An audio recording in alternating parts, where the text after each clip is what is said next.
Hello everyone, it is Tuesday, November 23rd, 2010, and this is your daily dose of reptile news. Your Daily Reptile News with Jason White.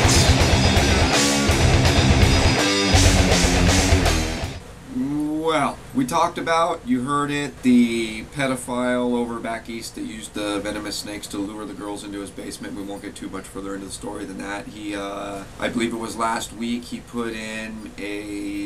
tried to take back his guilty plea, apparently, and we have waited and watched the story very closely, and the judge has ordered, or denied for that matter, him taking back his guilty plea. So his guilty plea will stick, which means he'll probably go to prison. He'll probably get released early and probably make a lot more money than us when he sells the movie rights. And in other news, the government, not only here in America, but all over the world, is stepping on the toes of hobbyists again. When the Florida Fish and Wildlife Commission meets next week, they are set to talk about the status of the green iguana. The ultimate goal is the green iguana is going to be illegal to keep as pets in Florida.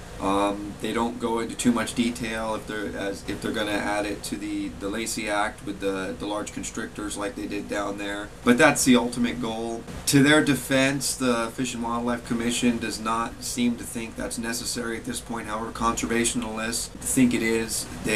Apparently there's an area where there's a butterfly that is now not found there, hasn't been seen since I believe January, and they're blaming it in part on the green iguana. And in other toe-stepping news, the Russian parliament is trying to push a bill through to ban tigers, crocodiles, monkeys, and some other exotic animals as pets. Now, I really don't see why people need to keep crocodiles and tigers as pets. Monkeys, I gotta be honest, I'd love to have a monkey. I'd really love to have a monkey. I mean, it'd be awesome to put him right up here behind me, standing on my shoulder maybe. But anyway, this news coming from Russia is even worse because the Prime Minister himself has a pet Siberian tiger. Now, their reason for banning these animals is because, according to them, they are inadvisable to keep as pets in your home, which I agree with. I would not advise myself to keep a tiger or a crocodile as a pet at home. However, if it's inadvisable, then inadvise me to keep it. Don't ban me from keeping it. And in other news back here in America, apparently a boa was spotted crossing a bridge in Springfield Park. It, according to the picture, it looks, I don't know, maybe, what do you think, 6-8 feet long maybe? The boa was captured by authorities and handed over to a veterinarian. And of course the authorities said it was a boa. You know, to me, it doesn't look like a, but it looks more like a python. I don't know, what do you think? Python or boa?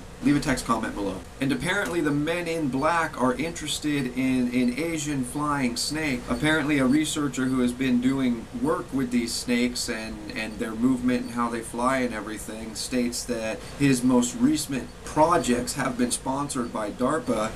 DARPA did not return any phone calls or emails or anything asking for comment on it. Which brings us to our question of the day. What do you think the government wants with a flying snake? I know you guys are going to get creative with these comments. Leave a text comment or a video response. And as always, if you're still watching, my name is Jason White, and now you know what's going on in the reptile world. Be good to each other.